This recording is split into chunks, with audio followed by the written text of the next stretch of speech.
말씀으로 나를 존중히 여기는 자라는 제목으로 하나님의 말씀 함께 나누길 원합니다.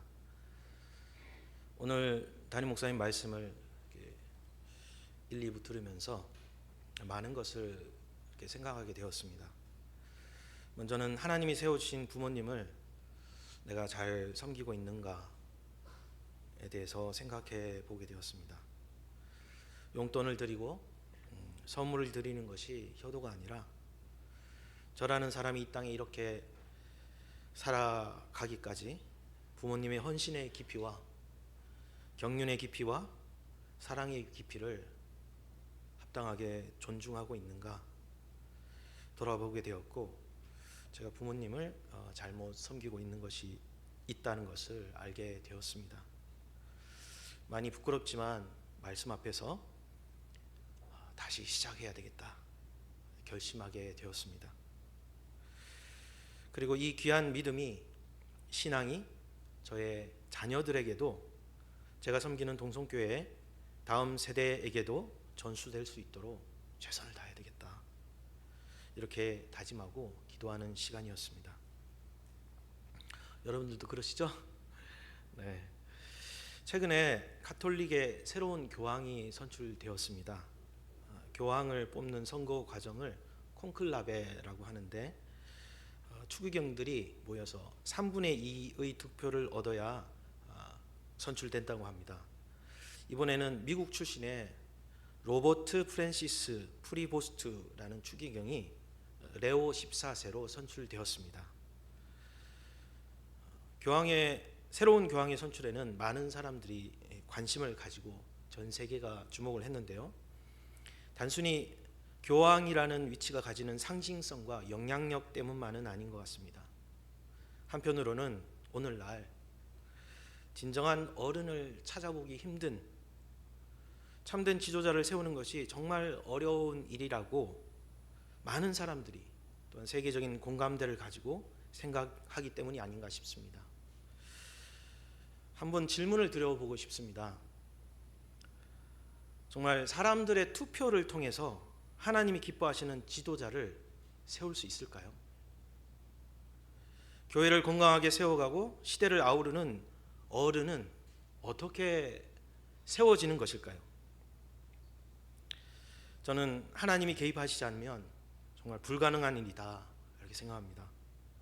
그래서 사도 바울은 로마서에서 권세는 하나님으로부터 나지 않음이 없나니 모든 권세는 다 하나님께서 정하신 것이니 각 사람은 위에 있는 권세들에게 복종하라, 이렇게 말씀하고 있습니다.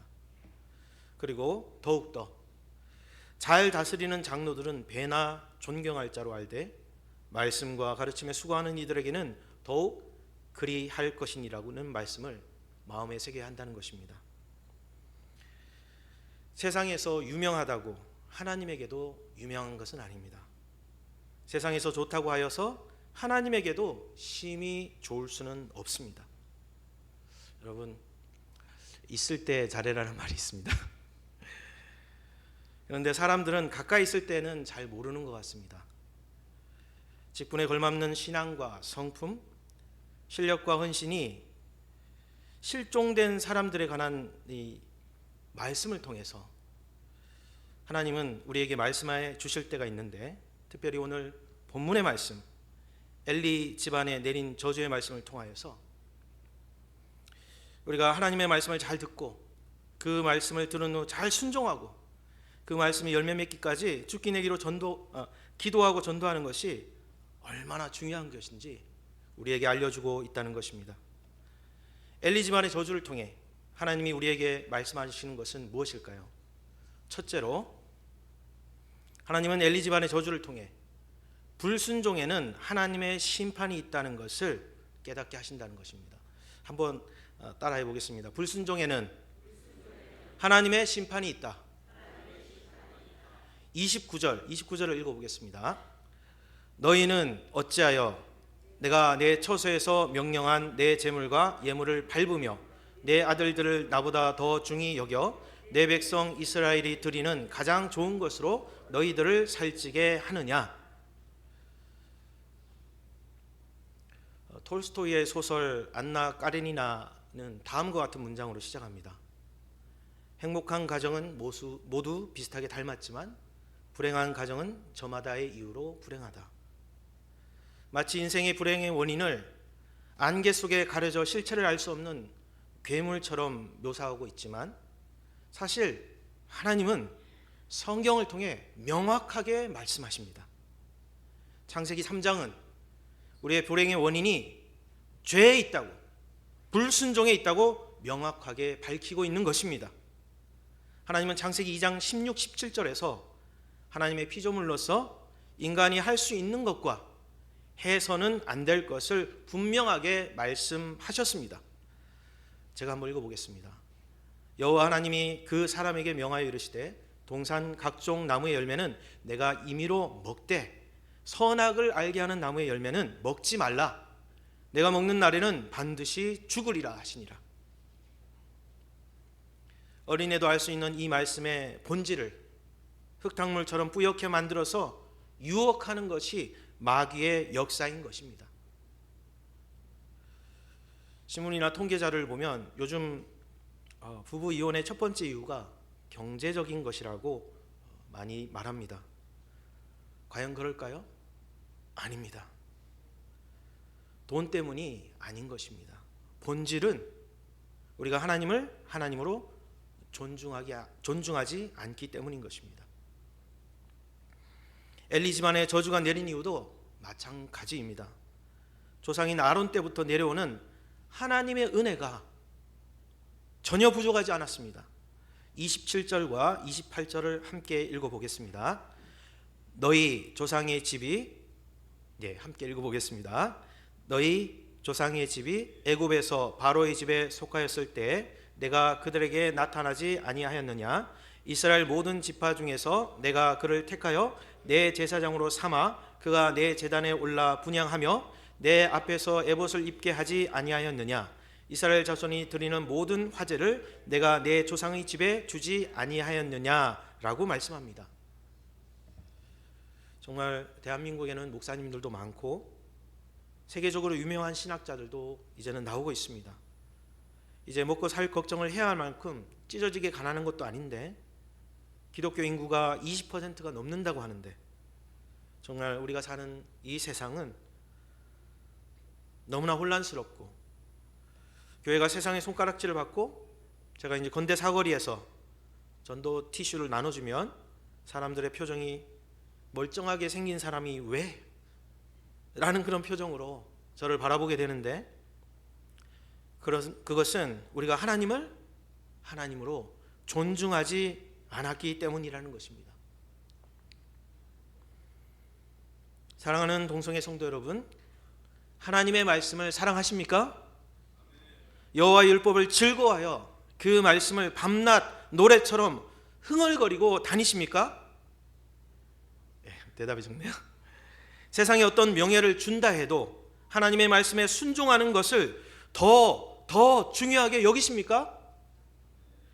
내 자식이 성적이 잘 나오는 것보다 하나님의 말씀을 순종하는 것을 더 기뻐하십니까?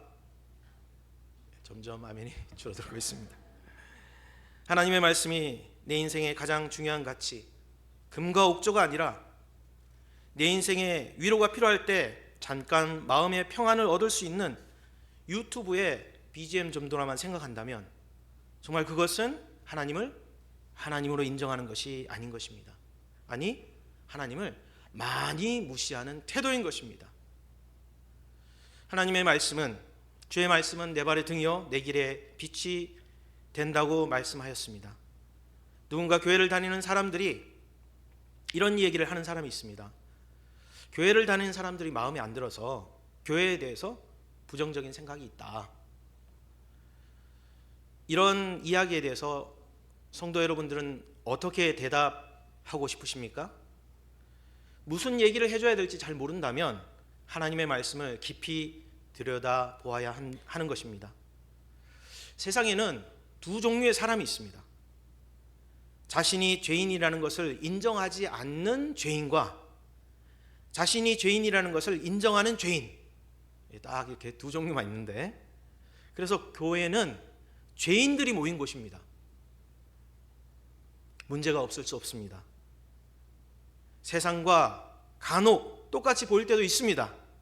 그러나 세상에는 없는 것이 교회에는 있습니다. 그것은 바로 절대적인 기준, 하나님의 말씀인 것입니다. 교회가 건강한 교회인가 아닌가는 하나님의 말씀이 선포되는가, 아니면 사람의 말을 하는가, 이것이 기준입니다. 하나님의 말씀으로 마음속을 들여다보고 하나님의 말씀으로 치유받고 고침 받을 수 있길 바랍니다. 그리고 하나님의 말씀 없이 간혹 요즘 예수 십자가 이야기하는 곳이 있습니다. 근데 이런 것은 가짜입니다. 예수 십자가를 이야기한다고 굉장히 영성이 있는 것 같지만 말씀의 빛으로 비춰보고 정말 날 살리는 영성인지 사탕 발림하는 영성인지 살펴야 한다는 것입니다. 말씀에 대한 순종을 가르치지 않으면 거짓된 영, 사탄이 장난치는 것입니다.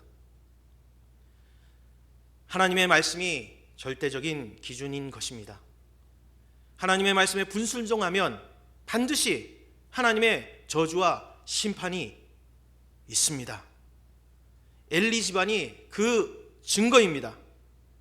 오늘 말씀을 보며 우리는 하나님의 말씀에 귀를 기울이고 그 말씀을 통해 우리 인생의 진정한 주와 그리스도가 되신 예수님을 알고 만나는 것이야말로 참된 복이라는 것을 깨달으시기 바랍니다. 두 번째로 엘리 집안의 저주를 통해 하나님이 주신 기회를 붙잡아야 한다는 것입니다.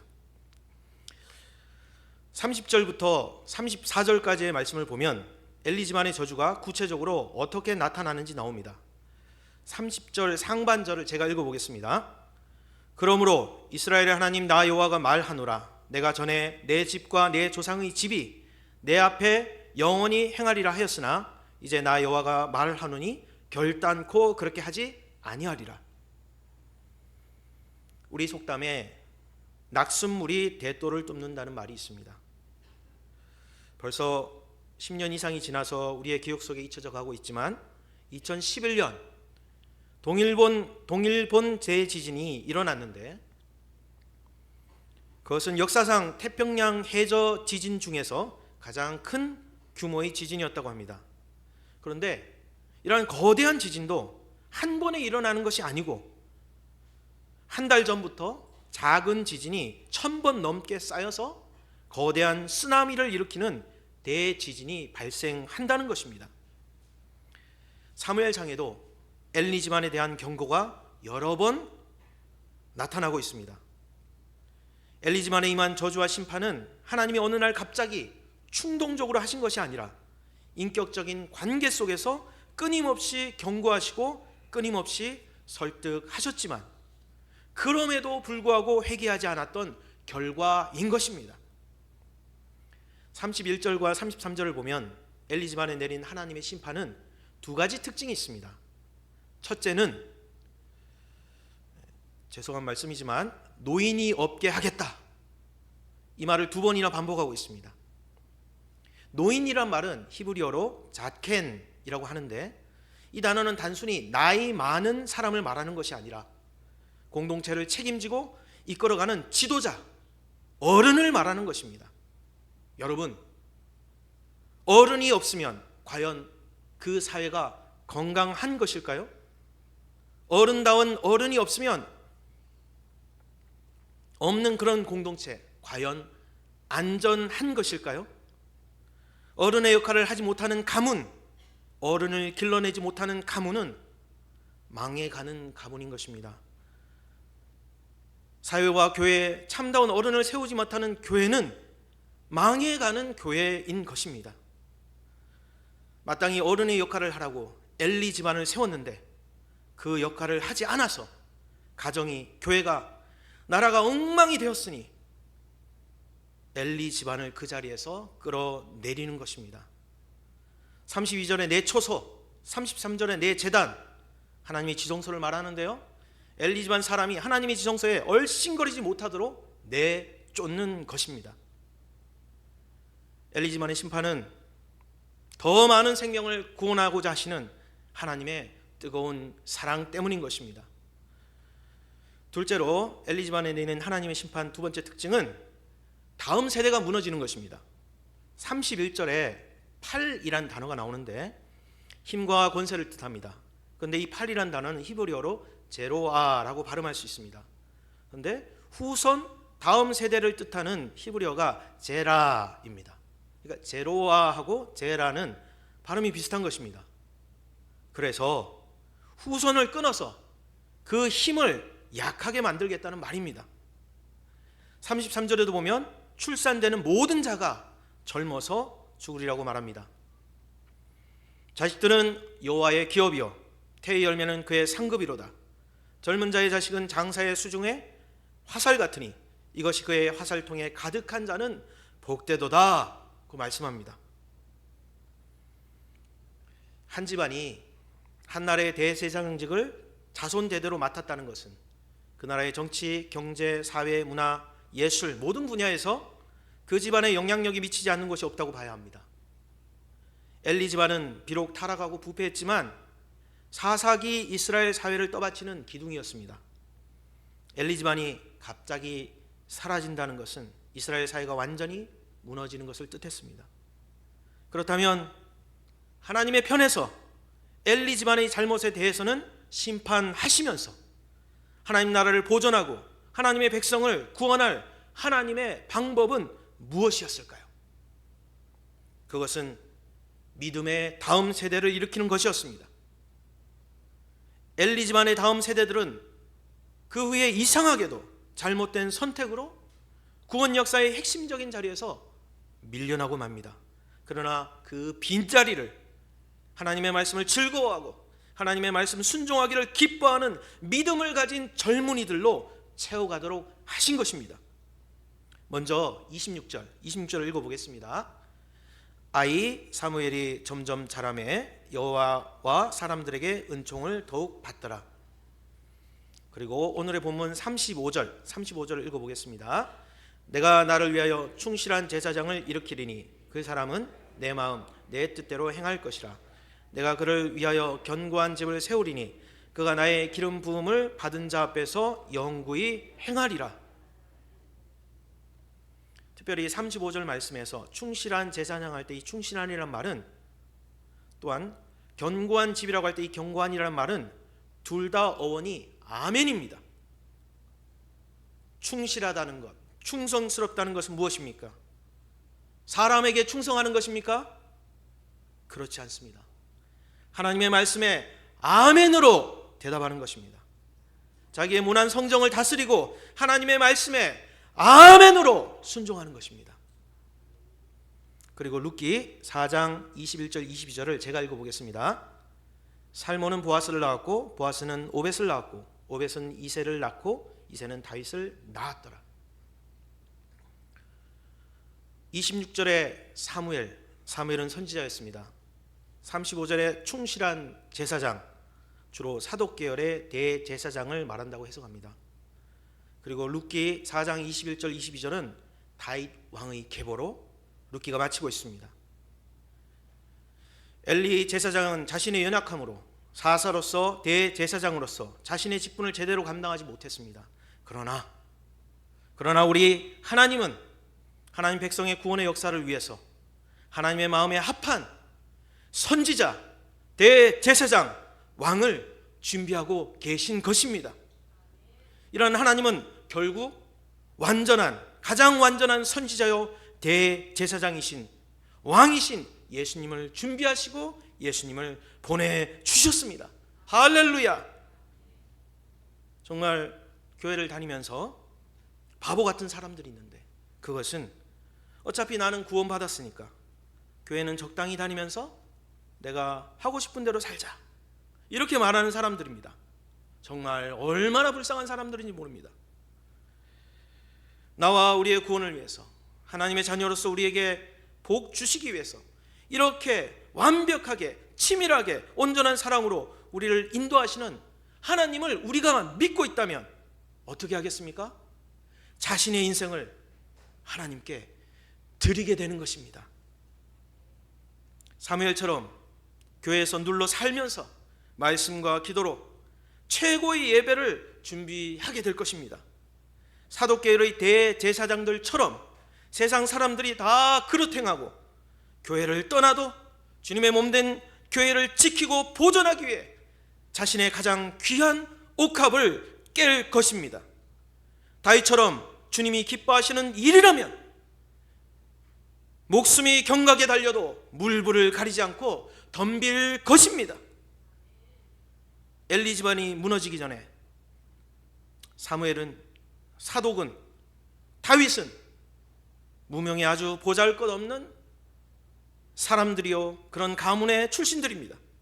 그런데 엘리 집안이 하나님의 저주로 무섭게 하강곡선을 그리고 있는 그 시점에 하나님은 이들 작은 자들을, 약한 자들을, 세상에서 보잘것없는 자들을 일으켜 세우고 계신 것입니다. 그러므로 사랑하는 성도 여러분, 교회가 어려울 때, 세상이 어지러울 때, 그때가 오히려 하나님께 우리의 믿음을 보일 수 있는 기회라는 것을 깨달으시기 바랍니다.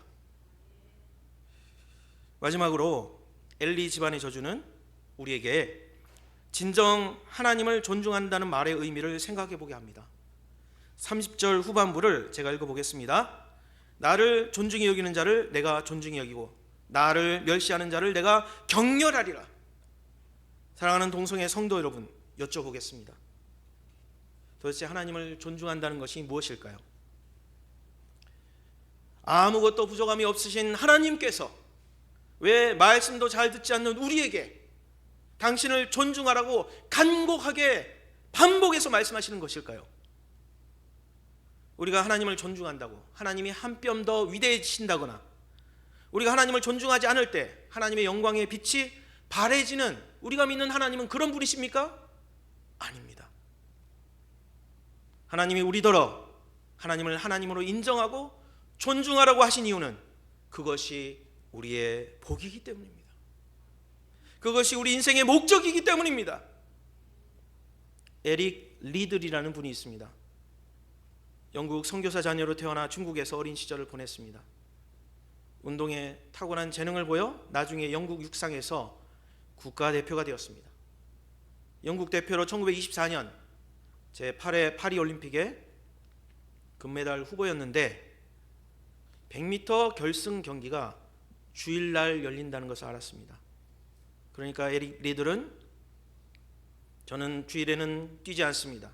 주일날은 예배를 드려야 합니다. 결정하고 결승 경기에 참여하지 않습니다. 신문에서 난리가 났습니다. 국가의 배신자다, 편협하고 옹졸한 신앙인이다, 신앙을 핑계로 경쟁이 무서워 도망가는 위선자다. 그런데 어떻게 자신의 주종목도 아닌 400m에 출전하게 되어서 그만 덜컥 금메달을 목에 걸어버렸습니다. 세계 신기록도 세웠습니다. 그가 결승선을 통과하고 쓰러졌는데 손에는 한 쪽지가 쥐어져 있었습니다. 담당 안마사가 뛰기 전에 손에 쥐어준 것인데 거기에는 바로 이 말씀, 나를 존중히 여긴 자를 나도 존중하리라는 말씀이 적혀 있었습니다. 그리고 에릭 리들은 기자회견에서 이렇게 말합니다. 처음 200m는 제 힘으로 최선을 다해 뛰었고 나머지 200m는 주님의 도우심으로 뛰었습니다. 하나님을 존중하지 않는 것은 작은 것에서 시작됩니다. 우리가 좀 더 편한 곳에 살려고, 좀 더 좋은 것을 먹으려고, 좀 더 많은 것을 누리려고 하다가 하나님께 마땅히 드려야 할 것을 드리지 않는 것, 그것이 하나님을 존중하지 않는 것입니다. 엘리 제사장과 그의 아들의 무서운 죄악도 거기에서 시작되었습니다. 처음에는 하나님을 위해서라고 하다가 어느 순간 하나님이 우리 인생의 우선순위에서 2순위, 3순위로 밀려나서 나중에는 정말 목숨이 위태로운 이유가 아니어도 우리가 하나님을 저 멀리 내쳐버리고 하나님을 버리게 된다는 것입니다. 하나님이 인생의 1순위가 아닌 모든 인생은 다 심판받습니다. 하나님께 드려야 할 때를 놓치면 땅을 치고 후회하게 될 것입니다. 구원 축복의 열차가 지나고 난 뒤에 손 흔들어 봐야 먼 산 쳐다보는 격입니다. 드릴 수 있을 때 드려야 합니다. 기도할 수 있을 때 누군가 옆에서 눈물을 흘리며 기도해야 된다고 말씀을 들려줄 때 기도해야 되는 것입니다. 계단을 올라갈 힘이 있고 손을 뻗어서 전도지를 나눠주는 힘이 있다면, 그 힘이 있을 때 순종하여서 주님의 복음을 전해야 되는 것입니다. 우리 주님은 오늘 말씀을 통해서 정말 아파하는 마음으로, 목자의 마음으로 우리에게 이 귀한 말씀을 들려주고 계십니다. 그러면서 엘리 제사장의 저주가 아니라 사무엘의 축복을 받는 그러한 인생이 되도록